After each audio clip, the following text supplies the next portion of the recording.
Yeah, I'm still on the start screen. Oh. Season 2. Season 2. Yeah, I mean, like, Asian politics were in an interesting state while I was on there because That's fair. I said you and Japanese government relaxing. there was the lead up to Japan's snap election. It's so, and I understand America's more weak in this sense. It is kind of wild in other countries when they're just like, yeah, we're gonna call an election in 6 weeks. You're like, huh?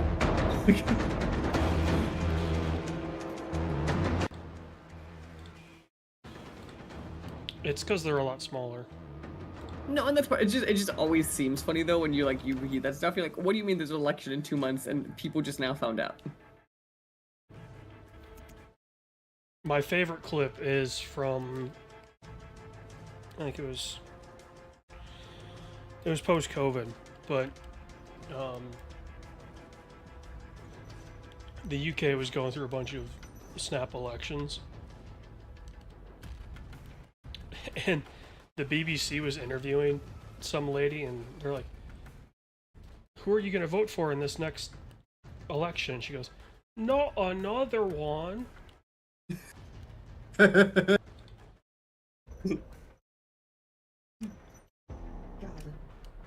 What was I read it that last year or something like the UK has gone through like it's like 8 or 10 prime ministers since because David Cameron's the last British prime minister to complete a term.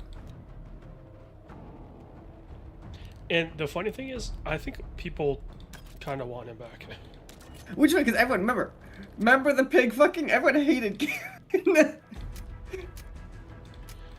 People didn't hate him for that. That was just people No, but, like, already that was- hated him, and then I think that was reflective of their broad opinion of him that Yeah. people had. he was not looked greatly upon. And then the pig fucking happened, or it And then the broke, pig Morgan broke. because it had already happened. But you know, he was already railing pigs. But... Which I gotta say, in terms of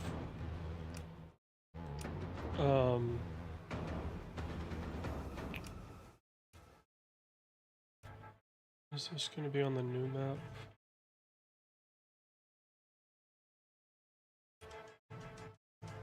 Yeah, this will be the new map. In terms of some of the hazing stuff that I've heard, that's not that bad.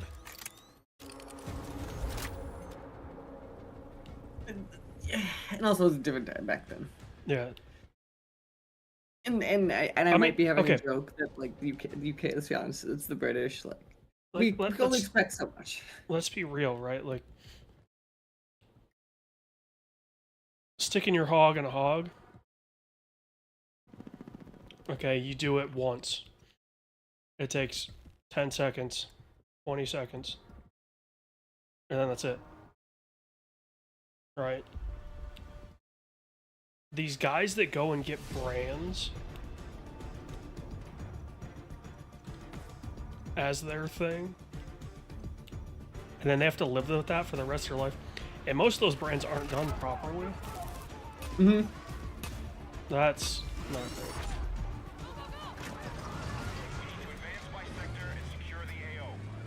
So this is the new map.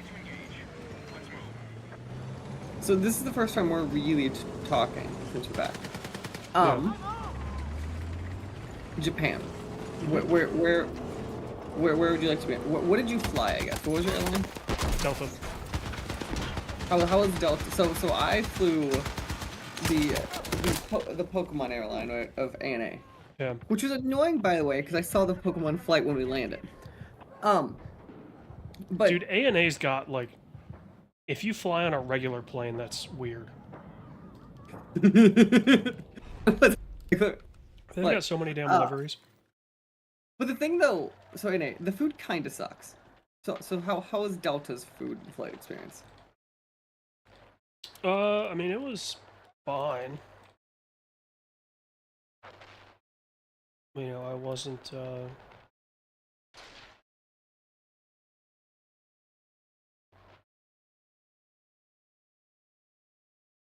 I'm dropping the bit right here for a second.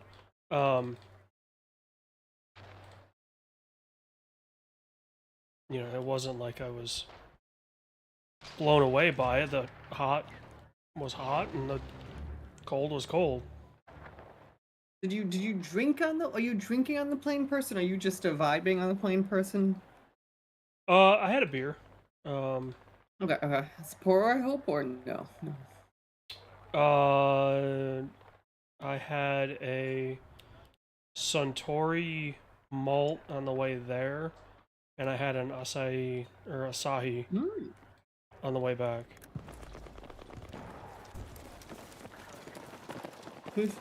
And then, because you landed into. Haneda. Okay, so you also need.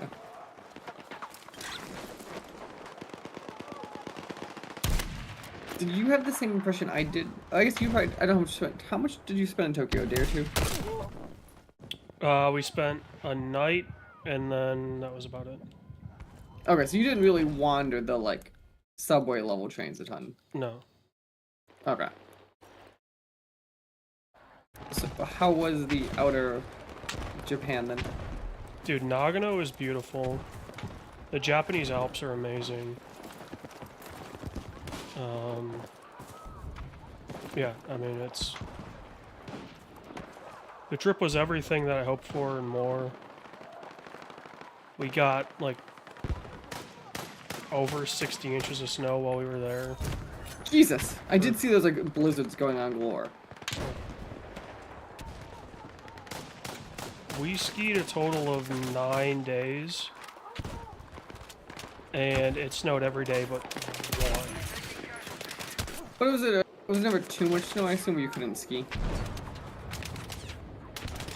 I mean, we were staying at a resort, so basically as long as the lifts were turning, we would be able to get to the mountain and ski. Okay. So we wouldn't have had to worry about that.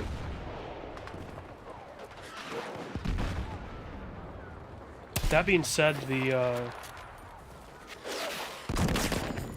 day that we landed, they were having like massive blizzards all throughout the country, and it ended up killing like 30 or 40 people, Jesus. and basically shutting down all of Hokkaido.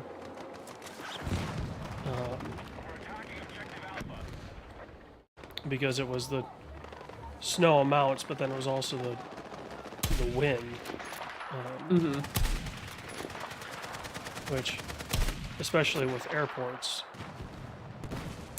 wind is the main Everything. factor. Like, it's annoying as hell trying to move all that snow, but if you've got 60-mile-an-hour winds, you just can't fly. So your trip, I'd say, what was it, like 90% skiing then? Oh yeah, we only took one day off. Very nice. I saw some of the pictures. Kind of fun.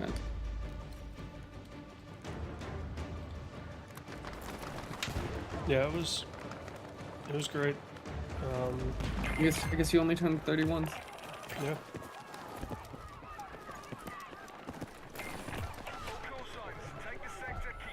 I'd like to get How back is there to check out the North Island, check out Hokkaido.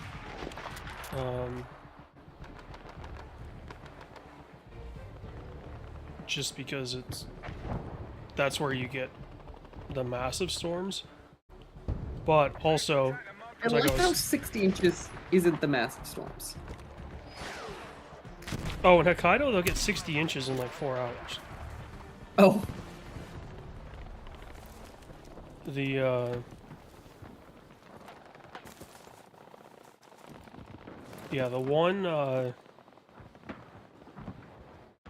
one resort in Hokkaido that we were looking at potentially going to, their like average snowfall in a year was like 700 or 800 inches. Their max was over 1,000. Yeah, I don't realize Japan is the snowiest country in the world, right? Yeah. And also their seasons change overnight, so it's like, whereas in the States, most winters, obviously this winter's been a little bit of an anomaly. You know, it's like kind of September, October to May. But, you know, it kind of depends on where you're at and stuff like that. In Japan, it's like, alright, you know, today it's 45 and raining, and then tomorrow we're going to wake up with 4 inches of snow on the ground. And then winter started, and then that's it. And it goes until March, mid-March. Australia, this is how Melbourne is. There was one day we woke up, it was like 60 for the high, the next day it was like 110. Yeah. It's like you're like, oh yes, 50-degree swings, just what we want. Yeah. The place we were staying at was run by Australians, and they're like, I don't know if it's exactly their visa or their just the time that they were gonna be in country. They got in like the second week in December, and then they go until March like 14th or 15th, and then they head home. I think the visas, at least for us, for 90 days. Or like you could be in the country, I think it was. Yeah, but they would be on a work visa, so. That's fair.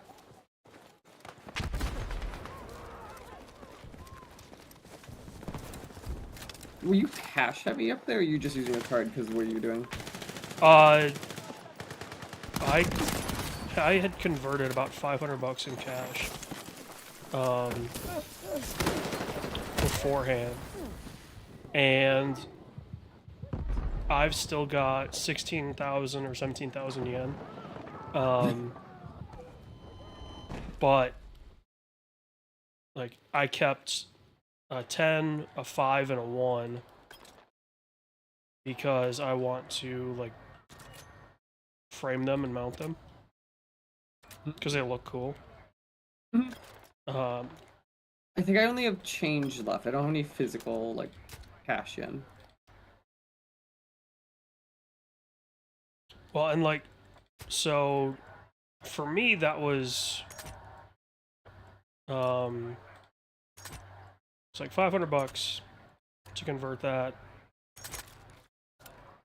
and I was kind of struggling to get through it. Like, I was kind of blowing money towards the end of the trip just to use it up. Like, we hit the 7-Eleven in Haneda Terminal 3, and I spent like 30,000. What was your like exit airport meal at the 7-Eleven in Haneda? I bought like 20,000 yen worth of Kit Kats. Okay. Yeah. Then I got a big Pocari Sweat, which is the best drink in the world. You know, it's funny. I saw more Pocari Sweat in Vietnam than I saw in Japan. Yeah, that's surprising. I mean, it makes sense. Like, it's a hydration drink. It is not, you know, like... Right, and they had, because they had two versions. One was the like caffeine, one is the just hydration.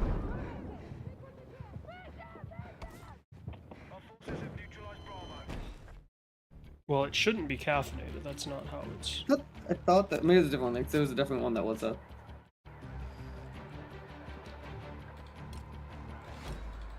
I mean, there's a few different, like, brands. There's Pocari, there's Aquarius, Sport Up, I think was one of them. and they're all basically Okay. the same thing. Here's the question then. What did you experience? What did you like better? I think it was Family Mart or 7-Eleven. So I went to all three. Right, tell me go to the third one. I know there was a third, but I didn't Lawson. Yeah. Now, granted, the Lawson that we went to was the one that's at the entrance to Haneda. So not the perfect representation of, you know, what they're able to do. In terms of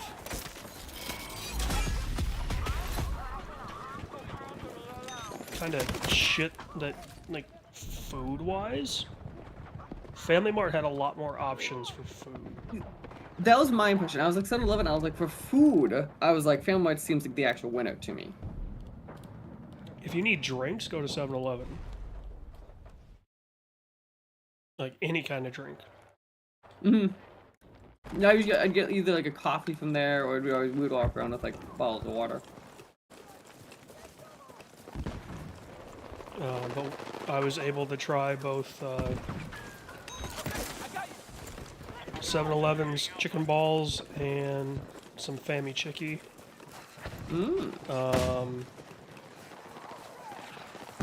It's tough because it's not a true one-to-one. Like, I had the chicken balls from 7-Eleven. I didn't have their kind of chicken patty, which is what I got at Family Mart.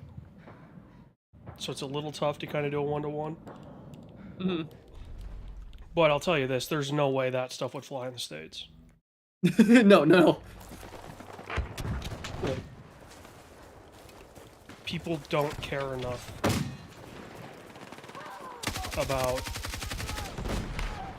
Okay, so this is what's interesting to me. So, I am here the countryside was different.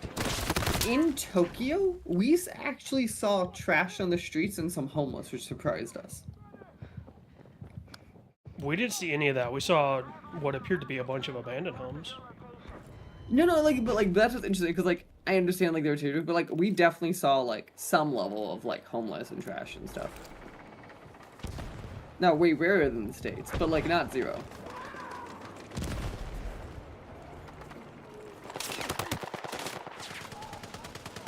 Yeah, I mean, you know, in my opinion, the people that think they're gonna go to Japan as in this like this utopia, you know, they're just naive and Yeah. No, this is valid. This is very naive valid. and gullible.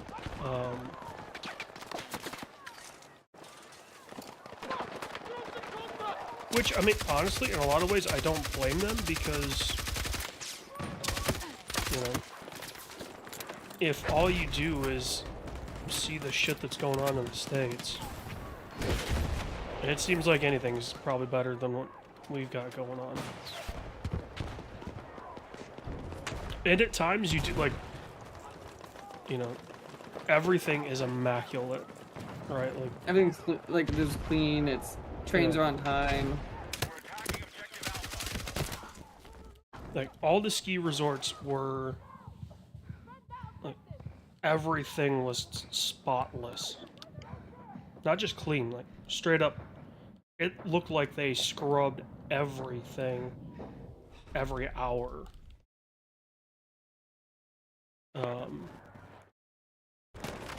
Which, I mean, you know, I was telling some people this week, I was like, you have to remember, Japan has as many ski resorts as the US. They have 450-ish. Jesus. And it's a country that has a third of the population. And half of that population is in Tokyo. It's a way So, denser population than ours. what's that? I said it's a way denser population than ours. It is a denser population, but also it's like, I think one of the reasons everything looks immaculate is they just give people jobs. You know, like, That is kind of the like Asian country way. like Is oh, the, like we you give the job. want to work? Okay, well we have, you know, bathroom attendant at the ski area, and because of the pride of the Japanese, you know, they don't look down on jobs like that. Right, like they don't have the same grind culture that we have in the States.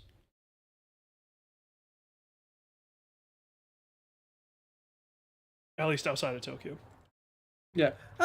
Here, Tokyo, like, you can Well, see. So Tokyo, I- Kyoto, Osaka, you know, the big cities. Like, Yeah. So Tokyo is interesting. Our last day, we went to lunch in totally a spot where it's like a salaryman lunch place. Because, like, they give you, like, the bib and everything, where it's, like, sizzling meat on, like, a plate with rice. Yeah. It was very interesting just to watch. You could tell when, like, the business people came in, level of, like, how serious they had to, like, even down to, like, make sure their manager went in first and everything. Like, oh, you could tell, for, like, when they were all coming. Yeah.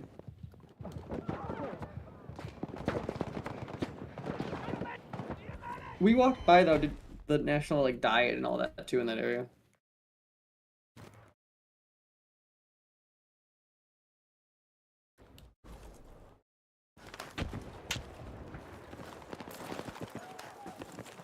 It was crazy though, like the amount of staff at the ski areas was incredible. I assume more than the States. Oh, like they'd have at one like double chairlift, there would be 2 to 3 people at the bottom, 2 to 3 people at the top. Like you might have one or more kind of floating around in certain areas. And it's like that. No, in the States, it's one at the top, one at the bottom. For most cases. You know, there's some scenarios where they would increase the workforce if, like if it's a super busy lift or something like that. Mm-hmm. Which was funny because they have all this staff, but then they don't. It's called bumping the chair. So like if you go to a ski resort in the States or North America in general, generally the lift op at the bottom will kind of grab the chair as it's coming around. Okay. To make it a little bit of an easier ride for you to get on. A little bit more comfortable. In Japan, they do not do that. Oh. And some of their lifts are pretty quick. And Just they're kind of like all good luck like to you. they're all below your knees. So like you're getting taken out at the if you're not paying attention, you're getting taken out. You know, without even knowing what's going on. So yeah, I mean, it was kind of one of the big struggles was actually, you know, my dad and I are both over 6 feet tall. My mom's 5'8". We were struggling with getting up out of the chairs when we got to the top. Because they were so low to the ground for us that we were basically sitting on the ground. And like we don't have very loose stuff, loose gear that can flex easily. We have pretty stiff gear because we're strong skiers and snowboarders, so we need it. So it was a bitch every time. Like, towards the end, you just kind of figured it out. of how to do it elegantly. It took But you didn't get violated. 10 days to figure it out. Um, How many children do you now think that the ski lift usually caused on you? how many children? What? Like, did it violate you? What is it? What is it? How bad was it when you messed up?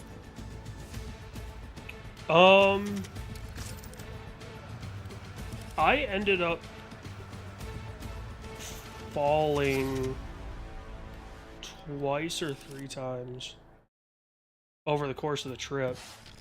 And that was usually because what would happen is I'd get to the top and there wasn't really any downslope to the offload. So in the States, the way that I get off a chair is I go to the downslope and then as I just stand up and let kind of, you know, topography and physics make it easier. Mm. Well, that doesn't exist in Japan, so like I got caught a few times by I was trying to rush to stand up and getting like tagged in the ass with the chair, and it ended up, yeah, like I'd end up kind of catching an edge, and then I'd just fall to my knees. Wasn't too bad.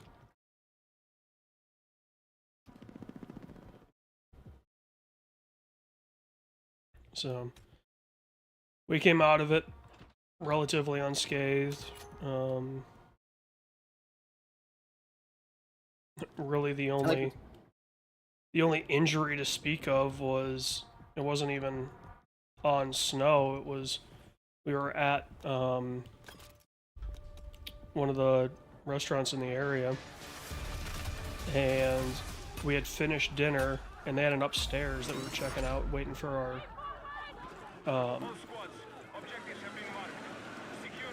shuttle to come pick us up, and the stairs were pretty steep and they were pretty narrow, and as we were coming down the stairs, my mom ended up losing her footing and went to catch herself as she was falling down, and tweaked her shoulder pretty good. Doesn't seem to be torn or anything super major. So no Japanese hospital for her? No, I thought we might end up going to the emergency room, but like literally the as she was hitting the ground, there were people there caring for her, and they ended up being one of them was an ER doctor, and one of them was like a GP from Australia. And it's like, you got incredibly lucky because you got immediate care by people that know what they're doing, because that is their If it job. was snapped out of place or whatever, like, it's solvable. Yeah. No, that's very lucky. So that was it, and actually that's why we ended up going down to Nagano to check it out, which ended up being a great day. Like, we started the day by going to the snow monkeys, which was really cool. Smelled horrendous because it's their natural habitat, so it smells like monkey shit. So I also saw monkeys. I didn't quite have that, but like, I saw them in a temple environment, so I think we probably had less volume of them.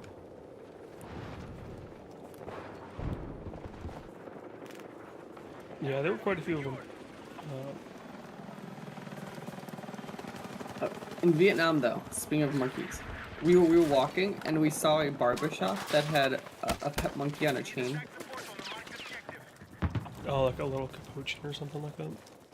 Yeah, like that was just their pet.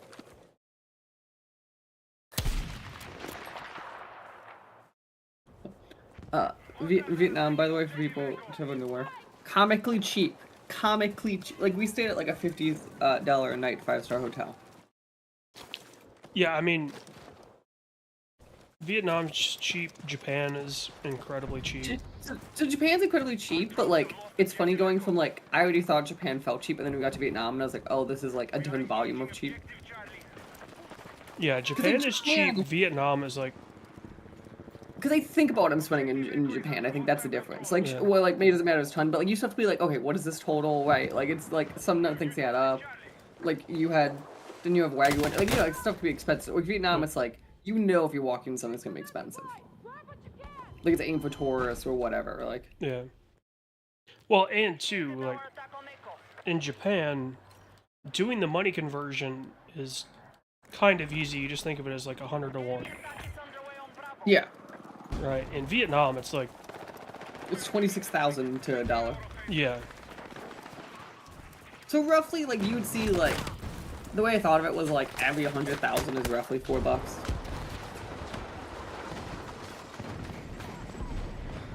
yeah.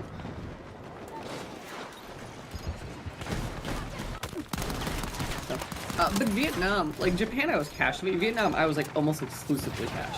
Like even I bought like a suit and stuff, and we just paid them in cash. Yeah. Well, and actually, like, we made out like bandits when we were paying with cash. Because they were, they wouldn't charge us tax. Mmm. And it's like we got a deal and then we weren't paying tax. Like, Japan, I don't know if you noticed, just interesting. So like 7-Elevens and all those stores, there's a different tax rate depending if you're eating in or taking food to go. yeah, we never ran into that. It's also funny to me that like that's a food to go place in a culture that you very much are not supposed to like eat while walking, but it's very much like you can eat while walking food. Yeah, the convenience store culture, but not having waste bins is Right, it's an interesting choice. it's a vibe. But like you know what I'm saying? Like conceptually though, when you see that, what do you think like, oh right, I take this so I can walk and eat. Like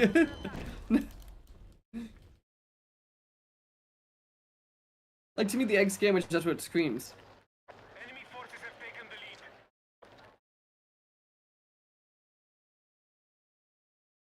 We have lost the control of Alpha. Alright, here's the other one. How was the, especially because you being further out, how was everyone's English, or is it like a scenario like we usually are like, oh, it's Australians and it's fine, or did you have some interesting? Oh, it got interesting. It got interesting in Neutralize objective Echo. ways that I wasn't expecting. Like, Really? We now control more objectives. Defend all positions. to where certain places the English was impeccable, Okay, this is, I think you're about to go the same thing would say. but there were areas that I thought Were they- should have been. There were Should have been areas I good. was surprised how well they knew English because it was pretty remote. And then there were areas that I would have considered built up that I was surprised they didn't know any. Did I tell you where I had the hardest time communicating? I don't think so. The Tokyo Dome. Oh, yeah, I could see that. But it's interesting to me of like that's a spot where like it seemed like a like I'm not the only Westerner there type thing slash like the nature of that facility, I guess, like because even stuff like I had to point to what gears, they couldn't even like understand my enunciation. Dude, beer is easy. It's just beer move. I know, but like for which one they were like just had they had me point. Oh, We're still winning the fight. Our strategy is working. what? Yeah, one of the restaurants that we went to, they solved that problem by just giving everyone a tablet. We went to a Chinese place. They gave us a tablet, but they gave us like a tablet for the table versus everyone. Yeah, that's how it went. It was like, you got a tablet, excuse me, for the table, and then you could order everything off that. Actually, we had that for 2 places. The steakhouse that we went to was that way, which was really convenient because, like, there were only 2 people. It was a guy and his wife. So it's like, there's no way in hell they would have been able to Right. Well, instead you just ring up the kitchen. properly Okay. staff it. So was this what you had, Wagyu? Yeah. Is that your first time having it, or?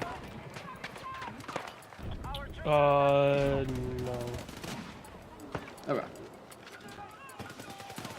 It's my first time having, like, A5, Okay. Which is not like Wagyu. which is the best of the best.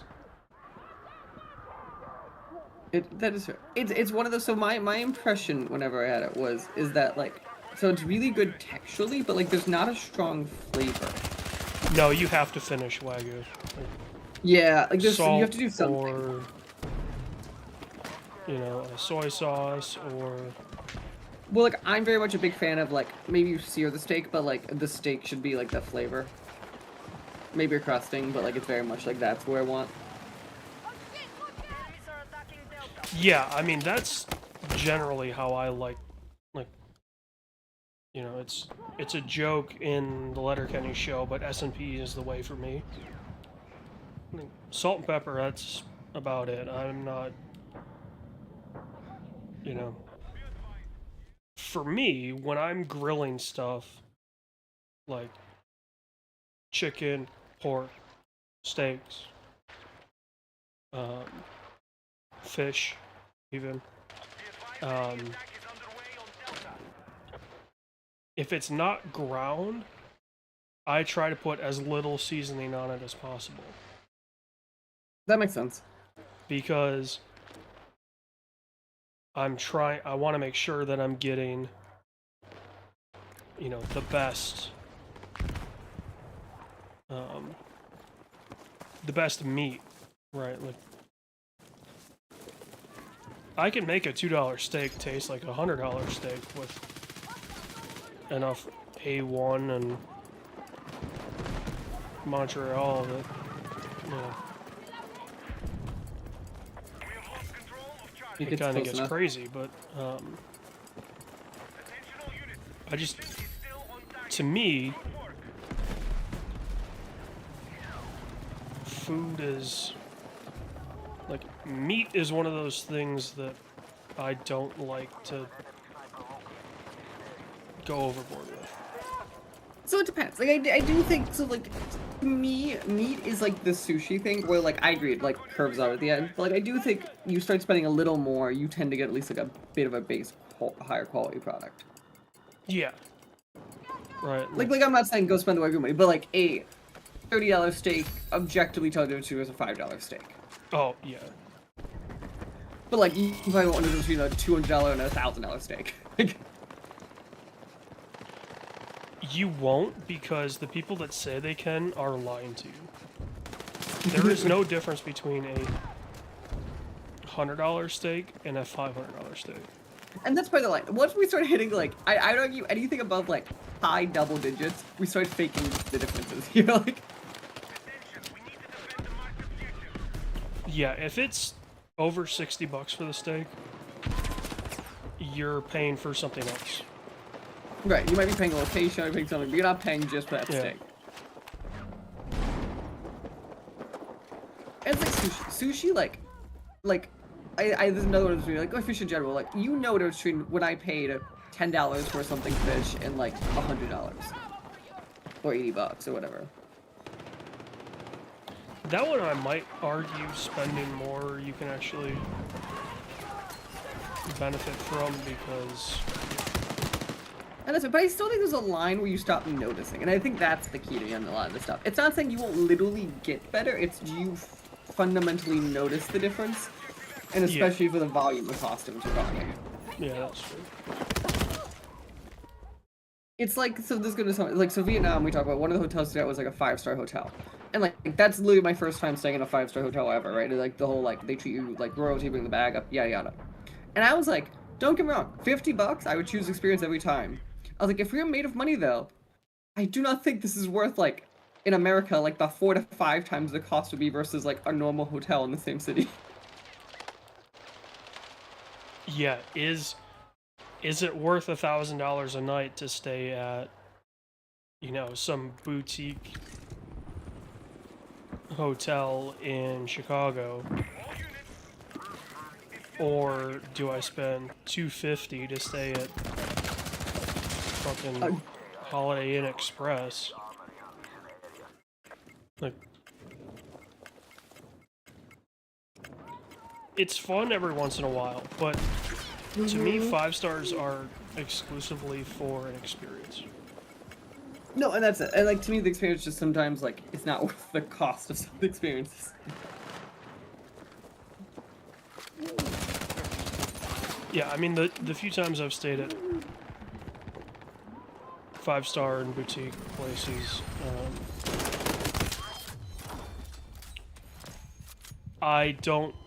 it was a great time. Don't get me wrong. But I wouldn't pay for it. Like, I never paid for it. No, and that's like that was kind of just my line there, being like, oh no, do not take this as I had bad experience. It's just like, is this worth what it would normally cost us?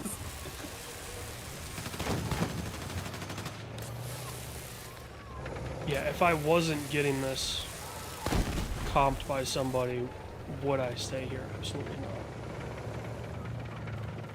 not. But Vietnam, jumping to the next leg of trips. If you ever get a chance though, 100% it's worth the trip. I'd need to find like the 3 weeks a year where it's not Yeah.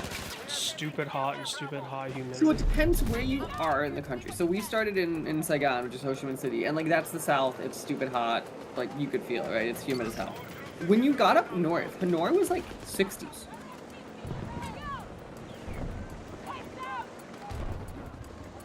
So like I will that's say, totally reasonable. like, Vietnam's always been on my list ever since I saw.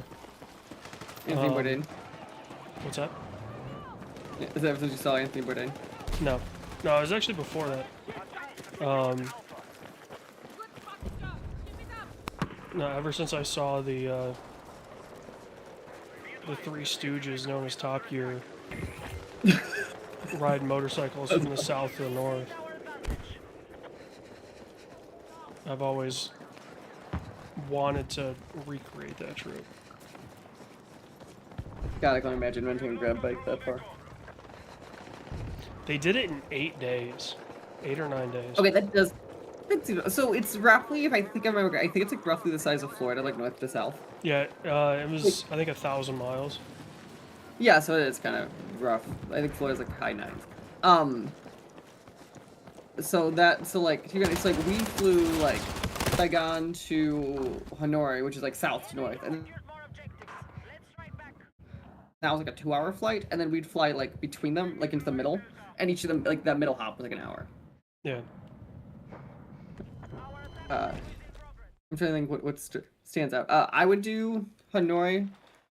Do right there as we go Halong Bay. So like famously recently it's been like King Kong is what they filmed there. Yeah. That it's where one of the James Bonds takes place in the 90s. Technically takes place even though it's not actually there.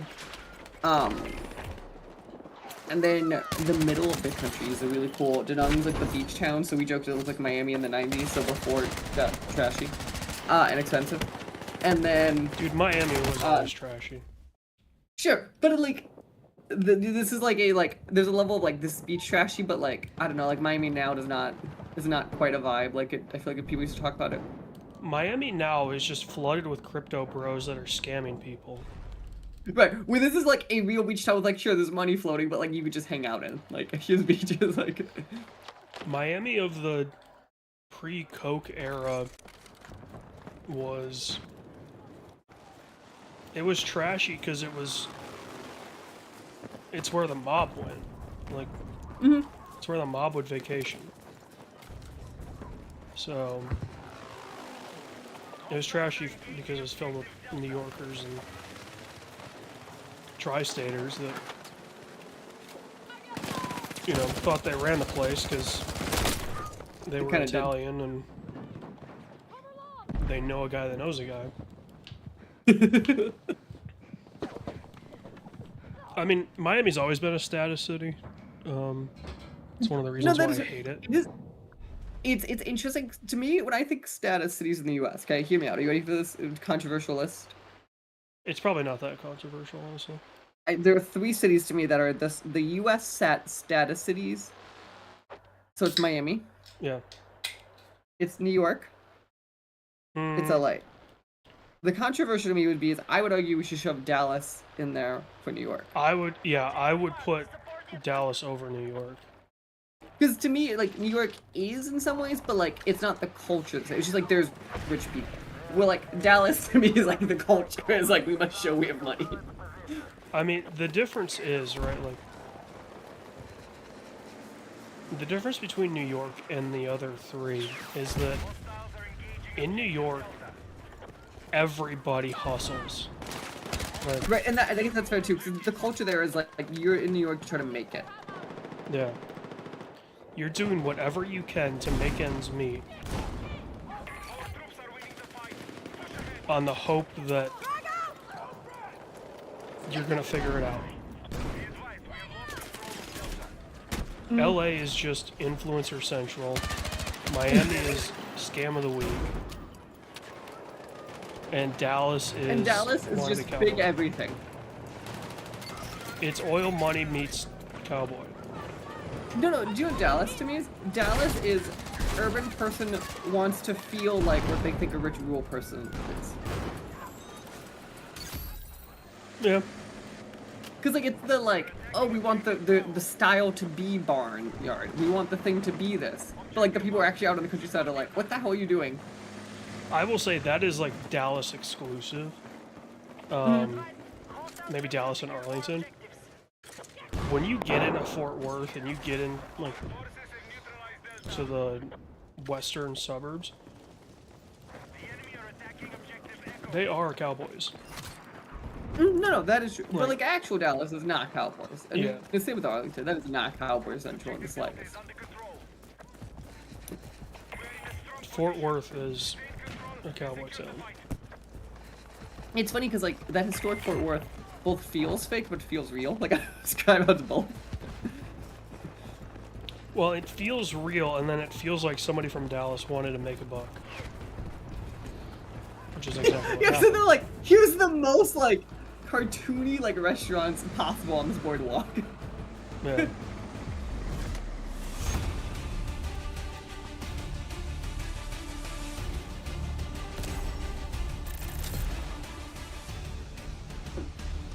But Wrestle Kingdom, by the way, I framed my ticket and the picture I got, and, like, they give you, like, a newspaper.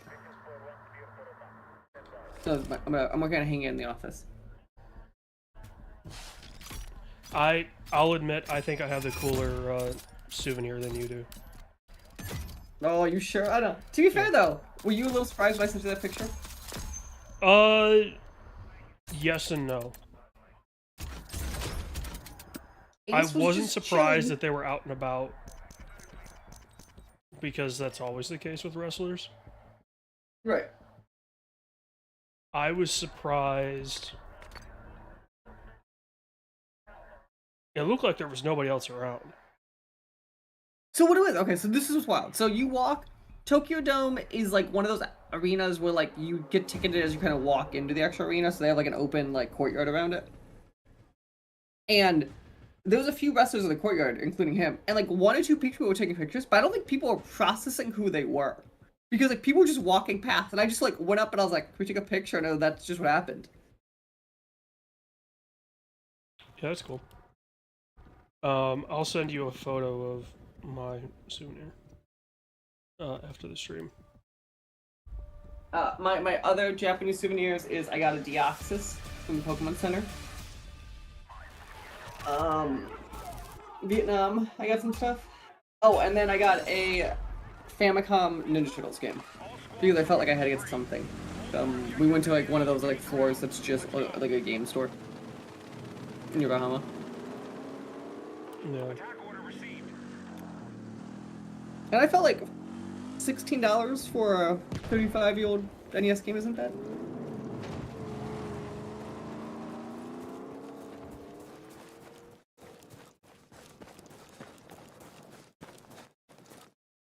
Yeah, I You know paid what 10. shocks me though that I paid 10,000 for a new inbox of what I got. And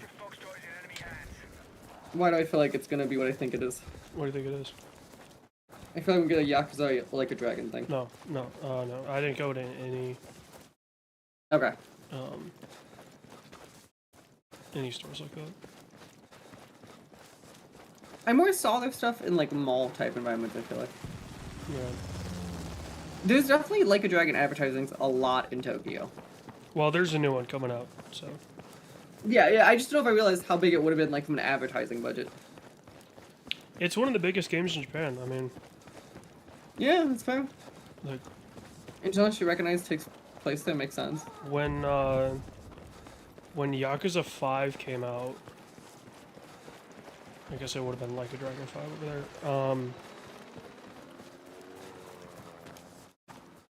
Productivity in Tokyo took a noticeable dip for like 5 days. That's amazing. Yeah. Is it like the only console game that's like massive then? Because like that's always been their shtick. It's like those games are not like console type games are not massive in Japan compared to like handheld.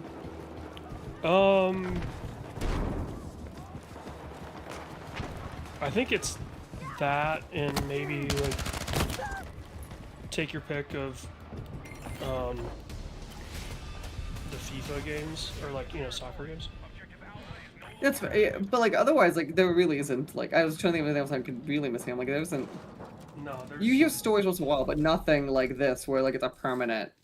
yeah, most of their stuff is usually handheld. Me. And it has to do with space and stuff. Like it makes sense. Even like Yeah. you're on the train all the time. Yeah, it has to do with space and kind of what your schedule is like.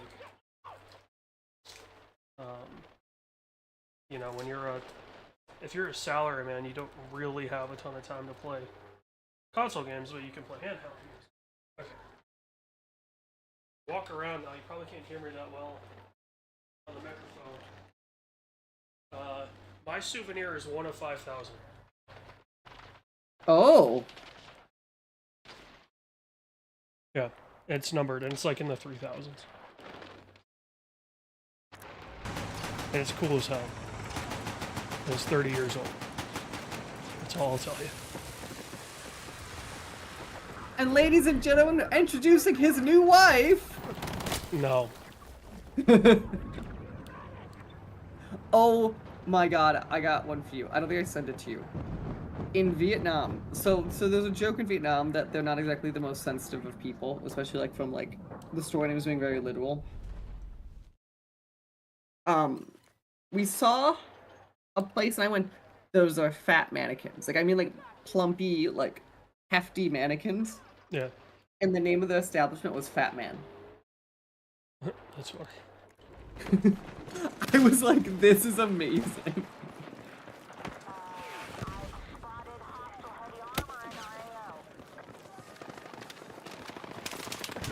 I wish more places in the States did that. Like,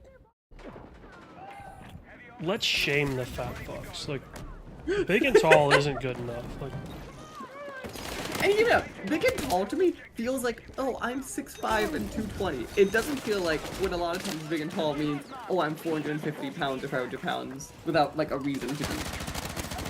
yeah. Because I stick with my line, and I don't care really who I'm upset. That like there's some level of like human weight that's a variance, that's normal. You, with very few exceptions, you're not naturally obese. No, I mean, by definition, you're not naturally obese. But like, listen, like very few, like there are specific medical things where like it's really hard to lose. But like most people, it's like there's some level of choice or something in this. Yeah.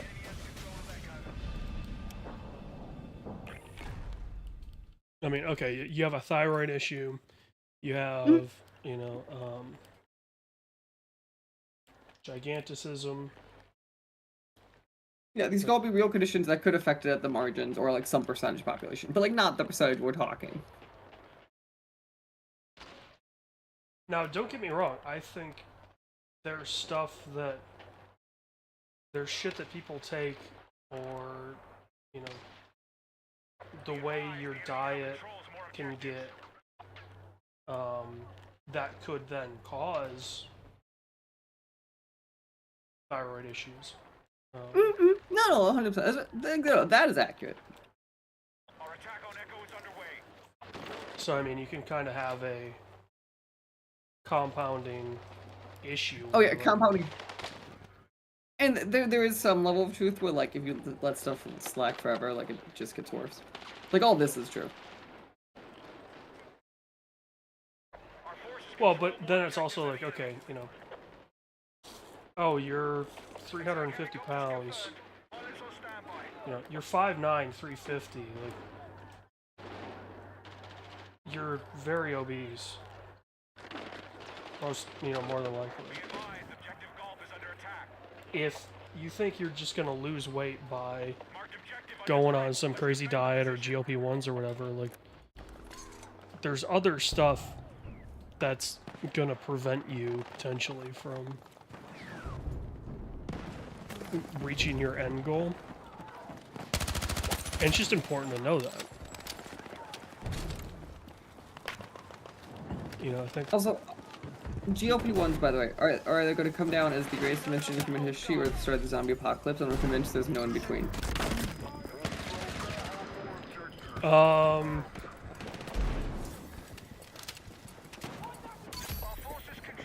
a little worried with them because people were way too quick to hop on them. No, that part I agree. Like, keep it out though. I think this level of people are worried just because they want to be, because I don't think we've seen anything yet, at least, that shows like mass actual level of concern that's valid. We're going to be. Major adoption didn't start until about 3 years ago.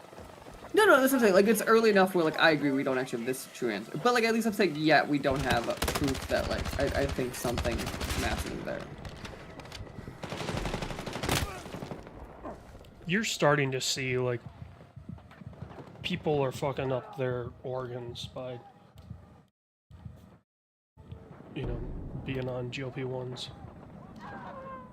There was one side effect I did not realize this. So, like, apparently the whole shit is, like, it obviously, like, slows down, you want to eat and all that, too. So a side effect is, it actually just slows down kind of like the joke is your edge, like, is your personality. So apparently I was reading stuff that, like, investment bankers, they're, like, firms are banning them from taking it.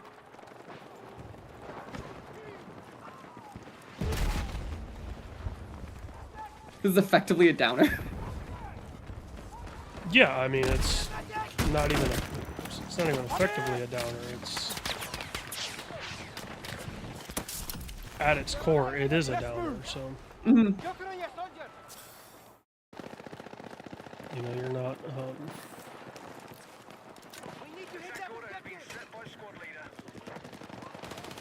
You can, I will say, you can achieve the same effect with uppers. It's just way more volatile. And at least right now, the research hasn't been done to see any side benefits from doing semaglutides with uppers. They have found some early evidence that semaglutides could help with certain neurodegenerative issues, which makes sense because It could slow everything down, I guess. it's a That downer. kind of makes sense. Yeah. Yeah. I think the problem is, like, the people that are doing that research, at least in my opinion, I can't speak for the research institutes themselves because I don't get paid to do that. They're not looking at, oh, it's slowing stuff down because this is a downer. They're looking at it as, oh, this is already on the market. We can also use it for this. So what's Which- with every company now who made online farms to that's the part that concerns me, is the way it's like spreading, I think. Oh, they're just handing this shit out like candy. They're in with candy, and also like my understanding is that like most of them aren't like fully FDA approved. They're like gray market shit. Like I mean, GLP-1s kind of by definition are gray market. no, I know, but like extra like you get the few that are like we're FDA approved, yeah. But like the other ones, my understanding are like real like on top of GLP-1 level gray market, like true gray marketing. Well, the thing to remember, right, like, if a GLP-1 says they're FDA approved for diabetes treatments. This is correct. But at least we know what's in them, I guess, is what I'm going with that one. Yeah. Like we could argue should be using it for this thing, but we fully know the compound. Well, we fully know the compound and how it reacts to one thing. Do that shit, but in theory, if we fully know the compound, we could test that compound with an understanding of what it is, like kind of with that. With Yeah, the other which ones, is- it's like we don't. There's we a know lot what's in them. of research being done on.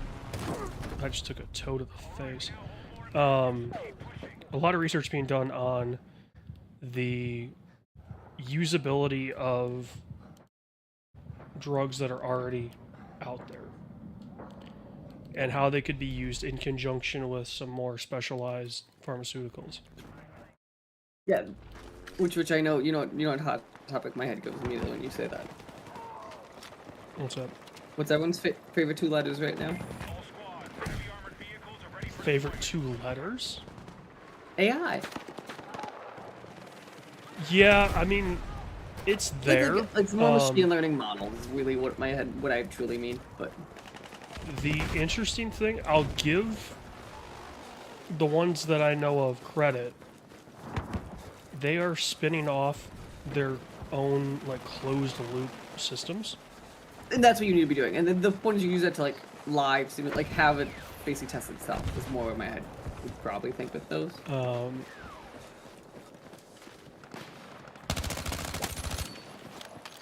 For, you know, safety and a lot of things, because like there was, I forget which industry they were in.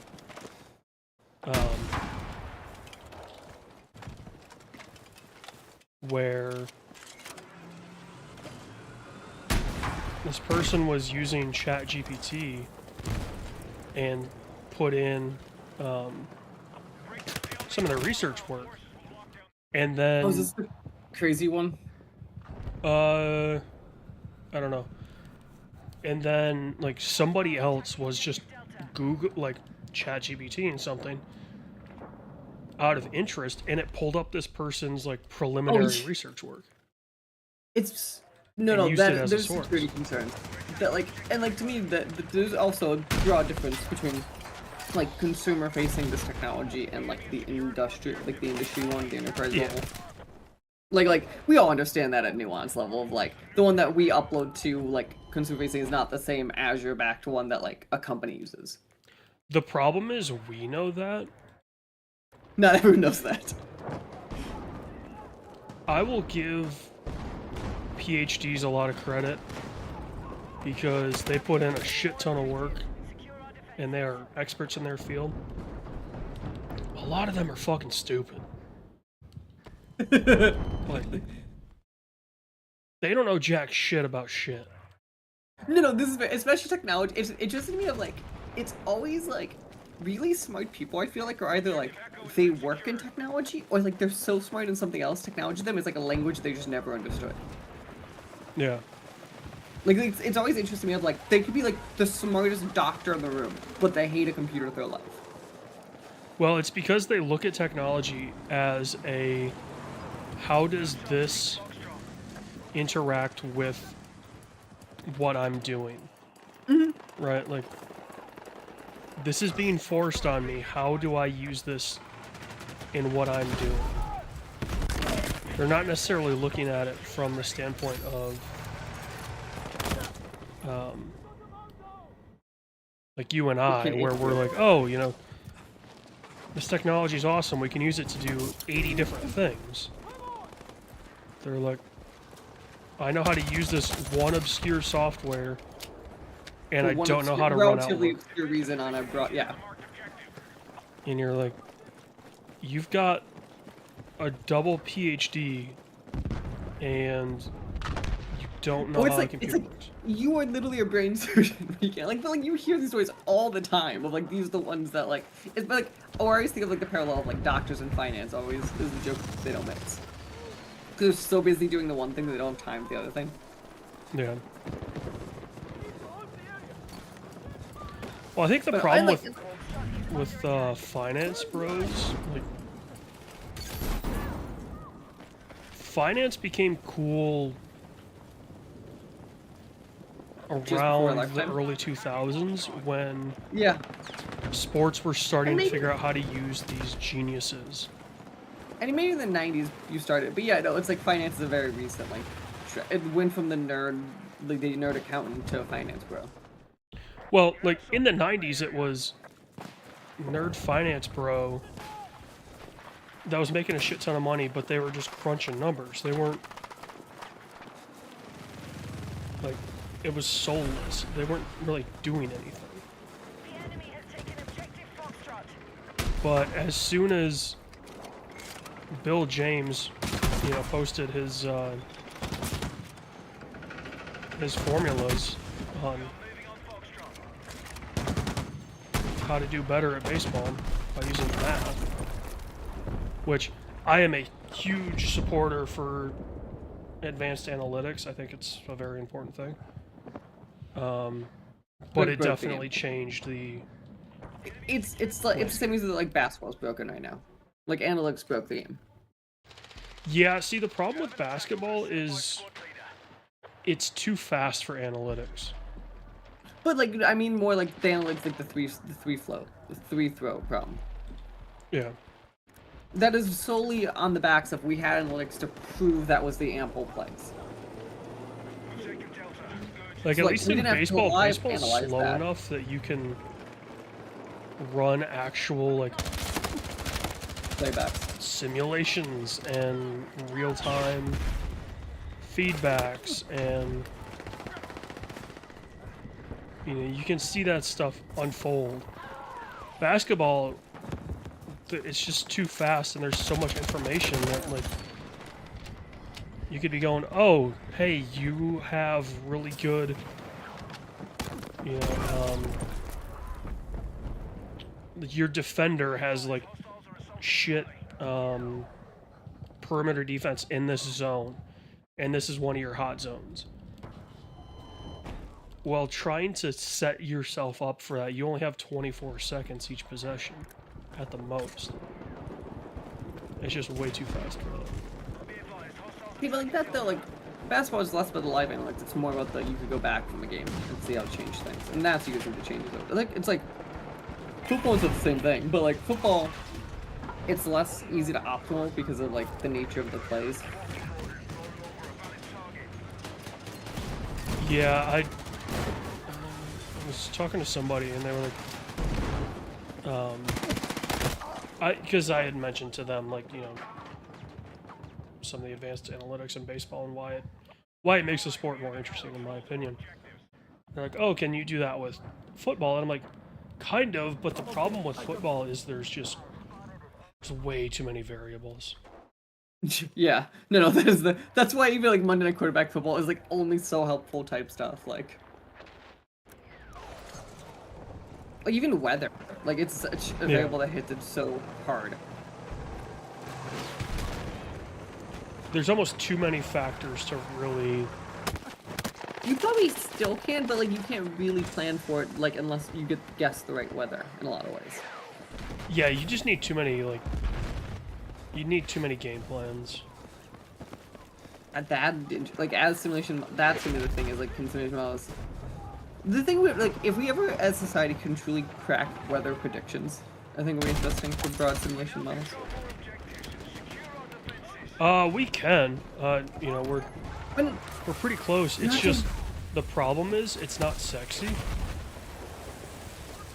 yeah, Like, it's so valuable. Like, it could say, like, imagine if we just had, like, 2-week, 95% prediction, just weather, or some absurd number, like, across the board. there's one thing, right? Like, you cannot predict a tornado. No, that's, like, I'm not saying, there's gonna be a margin, but, like, if you could just Yeah. get that margin down to a tighter thing, like, so many things could cascade from that, from, like, to not sex industries, like, insurance to anything. And I mean, insurance companies are using predictive models for that stuff. Yeah, but they still kind of are saying for that But- stuff. I think they're fine. They're better than they were, but, like, just Yeah. honest. I want the technology to move faster. Not the disabling part, but, like, we do cool things part. Well, I want technology to move faster, just physically faster, right? Like,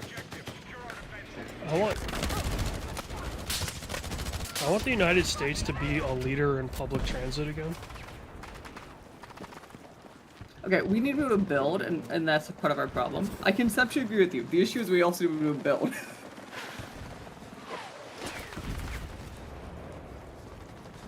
And you can imagine which state I'll point to as cannot build for the life of them. There's about 15 of them. Sure, California is the king of it.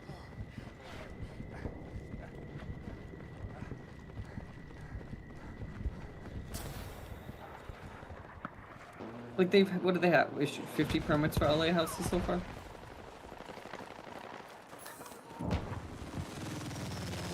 I will say this, like, in regards to the California bureaucracy on building zones.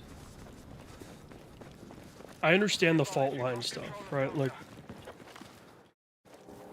that being said, you're probably not gonna really be able to get around fault line stuff. Faults happen, whatever. And like that's the process. It's more like environmental reviews and like there's committees and this is stuff like the way they've set up the system in California. It truly can take like 6 to 9 months to get a permit just to build something before you. But the whole lay thing of anything. like, oh, there's this rare slug, Yeah. and we need to protect the rare slug. It's like, no, I'm a human. Right. No, this way. Like it's not saying that like there can't be exceptions. The issue is everything's an exception now. Yeah. Or the issue is this review process, which you want to argue we should have some sort of emergency review process, shouldn't take 6 weeks. Then it should be like if some petition's there for 3 days. Like, you know, there should be some like speedboat in these systems, or they just automatically you go through the next gate. And that's the problem, is that like there is no automatic in these gates. Where like I think that would fix the problems. Oh, there's a lot of stuff that would fix the problems for sure. Or like, Illinois, they announced that Pritzker's trying to get some bills passed, and one of the things they're gonna do is like, at a certain date, if we do not come to inspections, you can go hire certified private inspectors that would qualify as state workers. Like at least ways that like if the state messes up, there's at least a way to still get the safety part taken care of. But like now it doesn't take years. Yeah, that would be nice. I was like some of the stuff is quote good intentioned, it's just horribly implemented. Yeah. like this, like I'm not Well, saying we move it's- everything. I'm just saying It's they like the implement it infamous better. line, right? You know, the path to hell is paved with good intentions. Like, Yeah. if every inch of your state is going to be protected because of some microorganism that only lives there, Then you have a bad system. Like point blank. Like then why are you in that state, right? Like, what was the fact a couple years ago? Wasn't it like the city of Austin built more housing than California? Like it was so absurd. Like the statement. yeah, but now Austin's seen the side effect of that, and No, like, no, no. Like Like obviously there's that, but like but like that should never be a thing. That was my point. Like independent of this, like those numbers should not are not they're so far apart. Yeah.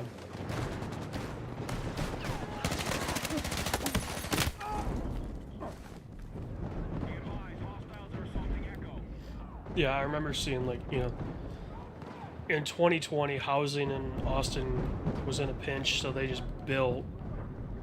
They tried to should build fix their that way one out of the problem, and then Austin got so damn expensive that people couldn't afford it, so they all left. And And now, rent like, is there's apartments that in 2020 were going for like $3,500. I saw one that was reading its Zillow graph was hilarious. At its peak, it was renting for like $2,700 a month. When I looked like late 25, it was available for $850. To be fair though, I think this would argue is this is good and this is what you want to happen in housing markets though.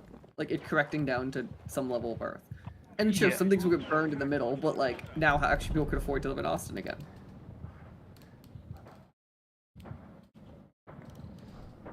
And the problem with Austin is, let's be honest, it's a boom and bust market. Like Yeah. it's really hard to like stabilize rents in those type of environments. It's a boom and bust. Also, the city's not really built for it. Right. No, 100%. It's a growing city, like absurdly fast in a boom and bust that you can't really like invest the same and all that. It's like Phoenix, a very boom and bust town, in my understanding. Well, Phoenix is just man's affront to God. Well, like we live in relatively like stable towns, like sure, can go up or down or whatever, but like they don't have like those cycles.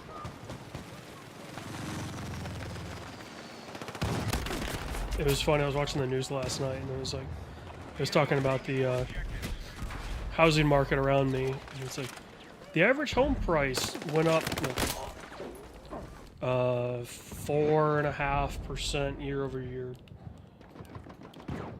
and it's up like 12% over the past 2 years or something like that. The average home price is still $100,000 cheaper than the national average. I was gonna say homes where you can't be that. Like I'm not saying they're gonna be more expensive, but like on paper they can't be that bad.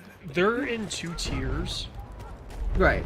Which is kind of the problem, where you look at the average home price and you're like, oh, 310 doesn't sound that bad. But then there I'm are no assuming homes it's, like, available things- for 310. Right. It's things that are 100 years old that are running down, or like new 500,000 units. Yeah, there's homes built in the 40s that are going for like 180, or there's homes built in the 90s that are going for 600. No, I agree. The middle problem is the real bad. So But it's interesting because again, I'm like on paper they can't be. It has to be close to Earth. it's why I kind of wish instead of median or average, they did a mean. See, but median in theory control like, I guess a mean though like would paint like a weird picture depending how like the means you can mess with pretty clean too. You could, but that also shows it's more reflective of what the actual market is. Versus, oh, it's the median. You know, our median home price is 310 because we've got shit boxes, and then we have no mid tier, and then it goes up to 500. Having the mean of like, okay, this is what the actual market is.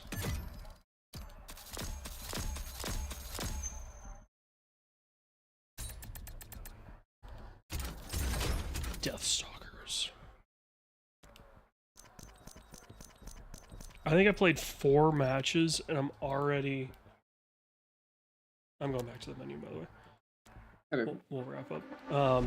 I think I've played 4 matches between yesterday and today, and I already did the weekly objective. Oh wow. Mine was pretty straightforward. Like I had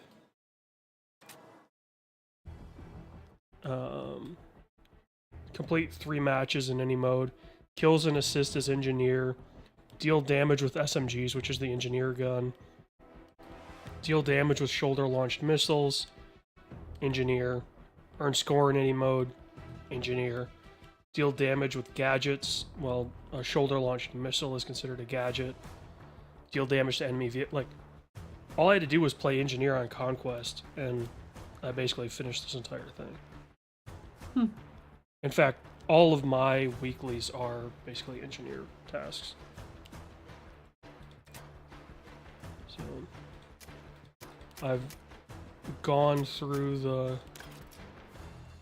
the first little battle pass, and I started the Deathstalkers one, which is this one that gets me one of the new weapons? Yes, okay, it gets me the DMR. So Very nice. I remember seeing people when Season 1 dropped, and they gave you a 25 tier skip of people not switching to the right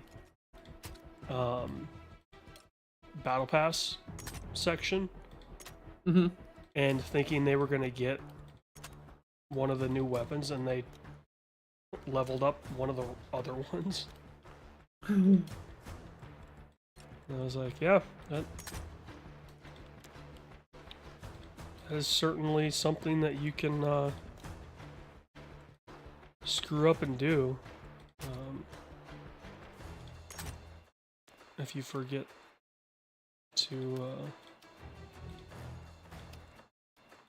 make sure it's set right. But I did notice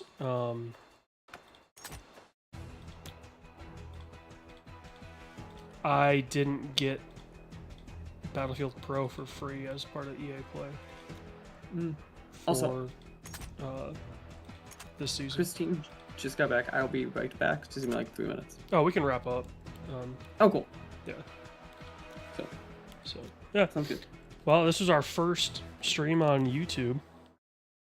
I was chasing bitrate demons all stream, so I'll try to figure that out. Hopefully it comes through clear on the upload. But yeah, we will see everyone Next at a time. later date. Goodbye. Goodbye now.